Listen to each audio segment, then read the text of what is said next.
आणखीन एक महत्त्वाची बातमी आहे, लाडक्या बहिणीनंतर आता लाडक्या भावासाठी योजना आणण्यात आलेली आहे। तरुणांना आता निकषानुसार मानधन दिलं जाईल असं मुख्यमंत्र्यांनी स्पष्ट केलंय। 12वी उत्तीर्ण विद्यार्थ्यांना दरमहा 6,000 रुपये, डिप्लोमा केलेल्या विद्यार्थ्यांना 8,000 रुपये तर पदवीधर तरुणांना 10,000 रुपये स्टायपेंडची घोषणा करण्यात आली आहे। सरकारने यावेळेस मुख्यमंत्री माझी लाडकी बहीण योजना सुरू केली। 1,500 रुपये महिन्याला, 18,000 रुपये वर्षाला त्याच्या खात्यामध्ये जमा होणार। 3 गॅस सिलेंडर वर्षातून मोफत आपण त्यांना देणार। अशा प्रकारची योजना आपण सुरू केली आहे। लवकरच माझ्या भगिनींच्या बहिणींच्या खात्यामध्ये पैसे वळते होतील, त्यांना देखील एक हातभार लागेल।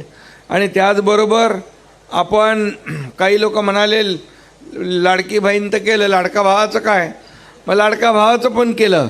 आता जो 12वी झाला आहे त्याला 6,000, डिप्लोमा झाला आहे त्याला 8,000, डिग्री झाला आहे त्याला 10,000 रुपये महिन्याला। चांगलं आहे, स्वागत आहे, त्याचं स्वागत आहे। पण त्याचबरोबर स्टायपंड देणार तो वकिलांची पण मागणी आहे, तर वकिलांना पण तो स्टायपंड सुरू करा ही माझी मागणी। वकिलांची स्टायपंडची मागणी आहे। तुम्ही म्हणताय ती स्टायपंड देताय, त्याचा मला आनंद आहे, मी त्याचं स्वागत करते। पण स्टायपंड बरोबर महाराष्ट्रामध्ये इन्व्हेस्टमेंट राहून यांना परमनंट नोकऱ्या कशा मिळतील याच्यातही थोडंसं लक्ष घातलं तर त्या मुलांना जास्त निधी, स्टायपंड किती देईन, 5, 10,000, 15, 20,000, 25,000 रुपये देतील। ही मुलं इतकी शिकलेली आहेत की त्यांना लाखात नोकऱ्या मिळतील।